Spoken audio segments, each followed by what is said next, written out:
안녕하십니까. 10월 7일 화요일 말씀 묵상 함께 시작하겠습니다. 명절 연휴 잘 보내고 계십니까? 어떤 분에게는 좋은 휴식의 시간일 수도 있고 어떤 분들에게는 오히려 피곤한 시간일 수도 있는데요. 모든 시간들 가운데 하나님의 은혜를 누리시고 기쁨으로 충만하시기를 기도합니다. 오늘 본문은 창세기 45장 21절부터 28절까지 말씀이고요. 통독하신 말씀은 마태복음 17장부터 19장까지 말씀입니다. 오늘 본문에서 요셉의 형제들이 집으로 돌아가는 모습을 볼 수 있고요. 거기서 야곱을 만나서 요셉에 대한 소식을 전하는 이야기도 나오는데 이 모든 것을 통해서 이 가정이 치유되었다. 그 치유가 온전히 완성되었다는 것을 보여주거든요. 이것을 통해서 우리가 먼저 어떻게 치유를 받을 것인가를 생각해보고 또 내가 어떻게 치유하는 자가 될 수 있을 것인가도 한번 생각해 보았으면 좋겠습니다. 그럼 먼저 말씀을 보시겠습니다. 이스라엘의 아들들이 그대로 할세 요셉이 바로의 명령대로 그들에게 수레를 주고 길 양식을 주며 또 그들에게 다 각기 옷 한 벌씩을 주되 베냐민에게는 은 300과 옷 5벌을 주고 그가 또 이와 같이 그 아버지에게 보내되 수나기 10필에 애굽의 아름다운 물품을 실리고 암나기 10필에는 아버지에게 길에서 드릴 곡식과 떡과 양식을 실리고 이에 형들을 돌려보내며 그들에게 이르되 당신들은 길에서 다투지 말라. 그들이 애굽에서 올라와 가나안 땅으로 들어가서 아버지 야곱에게 이르러 알리어 이르되 요셉이 지금까지 살아있어 애굽 땅 총리가 되었도이다. 야곱이 그들의 말을 믿지 못하여 어리둥절하더니 그들이 또 요셉이 자기들에게 부탁한 모든 말로 그에게 말하매 그들의 아버지 야곱은 요셉이 자기를 태우려고 보낸 수레를 보고서야 기운이 솟행한지라. 이스라엘이 이르되 조카도다. 내 아들 요셉이 지금까지 살아있으니 내가 죽기 전에 가서 그를 보리라.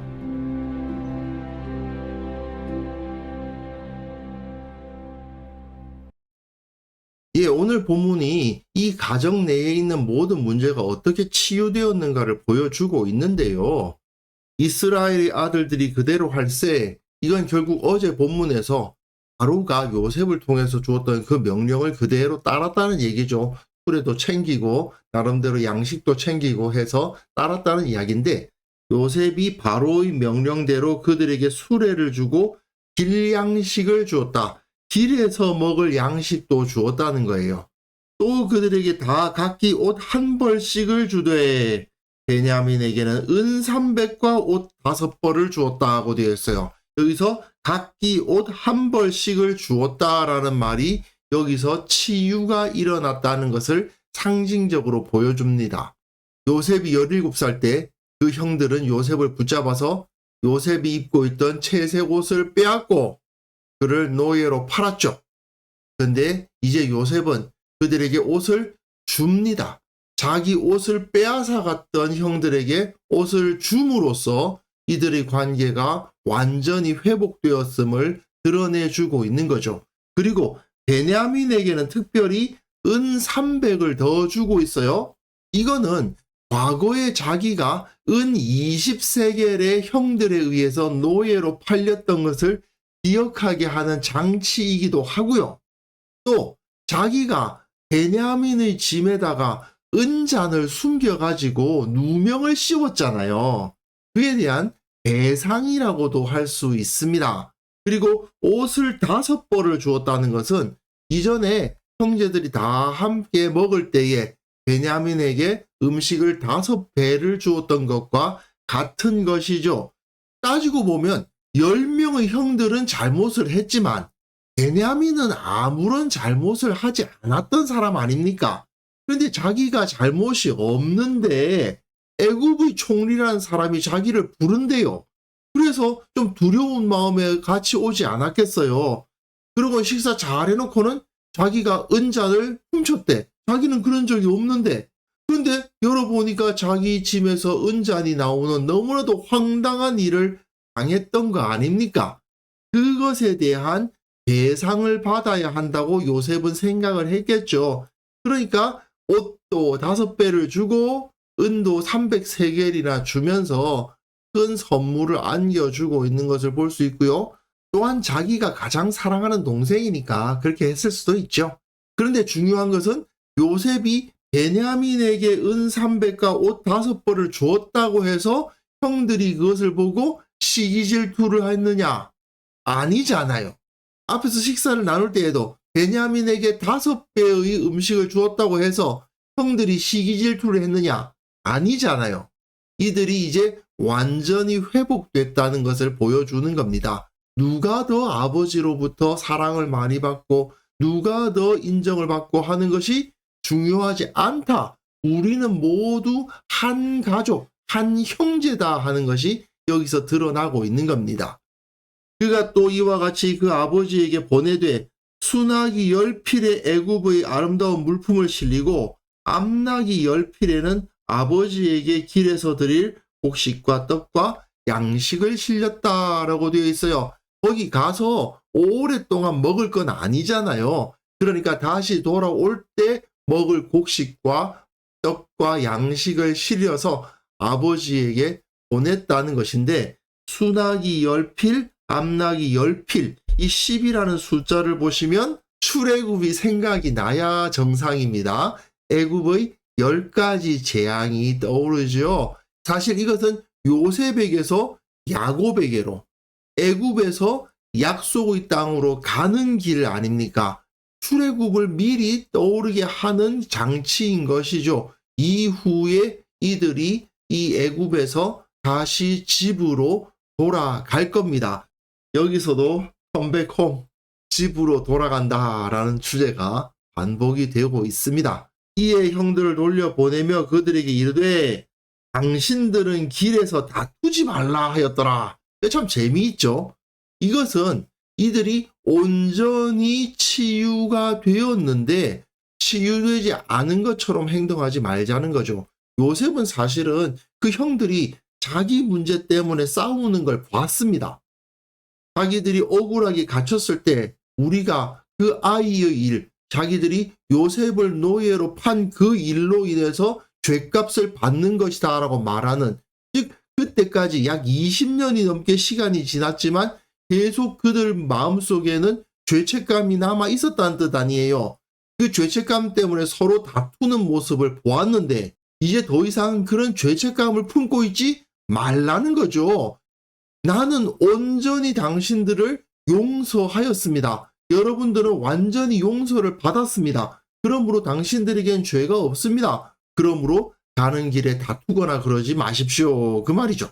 근데 사실은 나중에 아버지 야곱이 죽고 나니까 형들이 요셉을 두려워하는 모습을 보여요. 그때에도 요셉은 완전히 형들을 용서하는 모습을 보이고 있었죠. 요셉은 이 모든 일 가운데 있는 하나님의 섭리를 보았고 믿었기 때문에 완전히 형들을 용서했습니다. 결국 이렇게 요셉이 완전히 용서했기 때문에 이들은 완전히 치유될 수 있었다. 이걸 우리가 확인할 수 있을 것 같습니다. 자, 요셉의 형제들은 애굽에서 올라와 가나안 땅으로 들어가서 아버지 야곱에게 이르렀습니다. 집으로 돌아갔어요. 그리고 말을 합니다. 요셉이 지금까지 살아 있습니다. 이거 히브리어로는 참 짤막한데 요드, 아직까지 요셉이 하이 살아있다. 요드, 요셉 하이거든요. 요셉이 살아있습니다. 그리고 애굽 땅의 통치자가 되었습니다. 이렇게 전해요.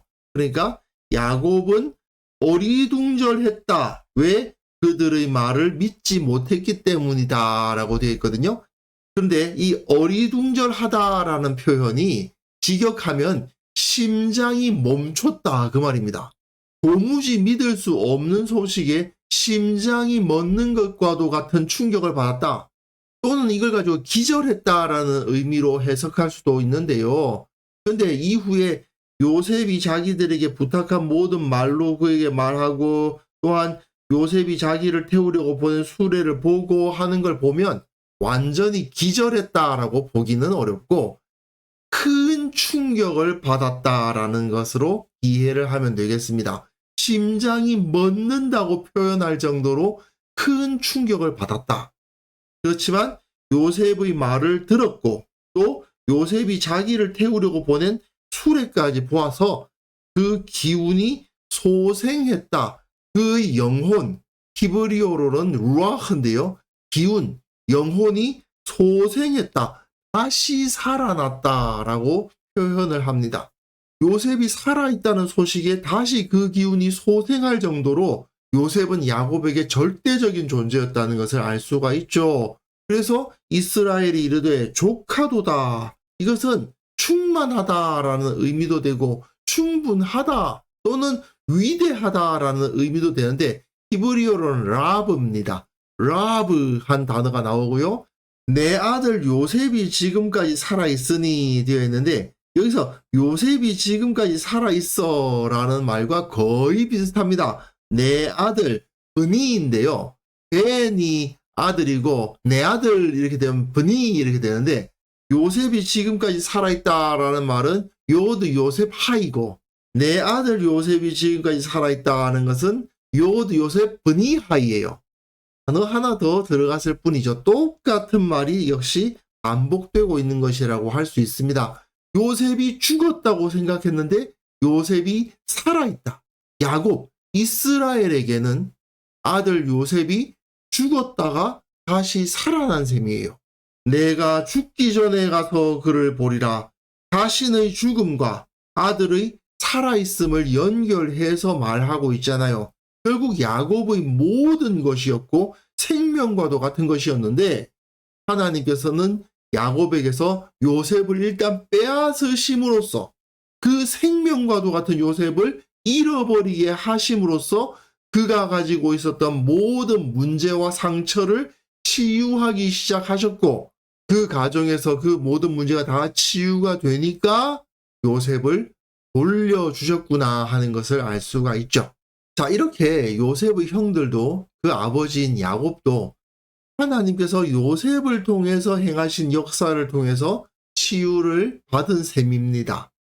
야곱의 입장에서는 외삼촌 라반에 의해서 피해자가 됐죠. 그 피해자로서의 아픔을 품고 있어야만 했고 그것이 연쇄 반응을 일으켜서 그 아들들이 피해자가 되고 모두 다 아픔을 품고 있는데 그 아픔이 치유되기 위해서는 그 누구보다 더 큰 피해를 당했음에도 불구하고 그것을 용서하고 마음에 앙금조차 남겨두지 않았던 한 명의 아들 요셉에 의해서 치유가 된 거죠. 사실 아버지 야곱이 외삼촌 라반에게 당한 것과 그 형들이 아버지 야곱의 편애로 인한 피해자가 된 것보다 요셉이 당한 일이 훨씬 더 크고 훨씬 더 억울한 일 아닙니까? 그럼에도 불구하고 요셉은 다 용서함으로써 온전히 치유가 이루어지지 않았습니까? 그렇기 때문에 요셉은 그 가정 전체의 구성원들에 의해서 칭송을 받고 높임을 받아 마땅한 자가 되었을 뿐 아니라 애굽과 가나안을 포함한 그 온 땅 위에 높임을 받는 자가 될 수가 있었던 거죠. 예수님의 구원과 똑같은 원리죠. 예수님의 구원이 온 땅 가운데 나타나는 것과 같은 원리로 요셉은 그 집을 그리고 온 땅을 구원할 수 있었습니다. 결국 요셉은 예수님과 같이 우리 삶의 모범이라 할 수 있습니다. 요셉처럼 내 심령 안에 아픔이 있다 하더라도 먼저 용서를 실천하고 우리 안에 왜 이런 문제가 생겼는가를 알고 그 문제 때문에 내가 당했지만은 나는 그것을 참고 그 문제의 핵심을 해결하려고 노력하는 사람. 그 사람이 바로 예수님을 닮은 사람이죠. 내가 아프다고 소리 지르기 전에 내게 왜 이런 아픔이 있었는가를 생각해 보면서 그 아픔을 치유해야 되겠다라고 생각하고 그것이 치유되었을 때에 나에게 아픔을 준 그 사람들을 용서하는 사람. 그 사람에 의해서 이 세상은 구원을 받게 되어 있습니다. 그런 사람이야말로 세상의 소금이요 빛이라고 할 수 있고 예수님을 닮은 사람이라 할 수 있겠죠. 우리는 과연 어떤 삶의 모범을 가지고 있습니까? 세상에서 유명해지고 돈을 많이 벌고 권세를 부리는 삶이 내 삶의 기준과 모범인가? 아니면 요셉 같은, 예수님 같은 삶이 내 삶의 모범인가를 한번 생각해 볼 수 있었으면 좋겠습니다. 그래서 이 시간 함께 기도하실 때에는요, 먼저 내 안에 있는 모든 상처를 극복하게 하시고 또 이웃의 상처를 치유하는 데 쓰임받는 자가 되게 하여 주옵소서.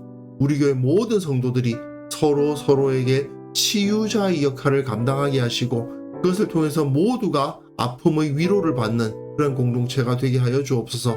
함께 기도하는 시간 갖습니다.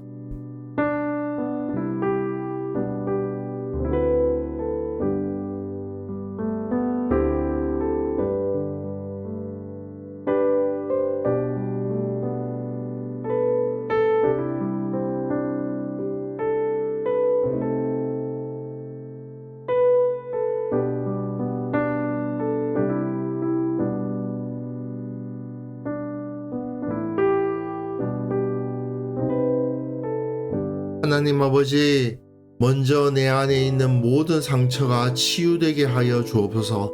그것을 능히 극복할 수 있는 능력도 허락하여 주옵소서. 용서하게 하시고 이겨내게 하시고 내 이웃의 상처들을 치유하는 자로서 쓰임받을 수 있게 주님께서 도와주옵소서. 우리 교회의 모든 성도들을 축복합니다. 서로가 서로에게 치유자가 되게 하여 주시고 아픔이 있는 자들이 서로를 통해서 위로받는 그러한 살아있는 공동체가 될 수 있도록 우리 교회 가운데 성령의 능력을 부어 주옵소서. 또한 한국 교회가 세상을 치유하고 구원하는 공동체로서 역할을 감당해야만 되겠사오니 이들이 세상의 빛이요 세상의 소금으로서 역할을 감당하게 하시고 세상에게 용서를 표현하고 용서를 실천하는 그러한 공동체로 서게 하여 주옵소서. 아버지, 명절 연휴를 보내는 이 시간 가운데 성도들을 주님께서 지켜주시고 말씀으로 기도로 주님을 찾는 것에 게으르지 않도록 도와주시고 무엇보다 주님을 사랑하고 주님을 높이고 주님을 느끼는 그런 하루를 살아갈 수 있도록 주님께서 복의 복을 허락하여 주옵소서. 이들이 어떠한 과정 가운데 있고 어디에 있든 주님과 함께 동행하고 있음을 느끼는 귀한 성도들 다 될 수 있게 해주시기를 원하옵고 예수님의 이름으로 기도합니다. 아멘.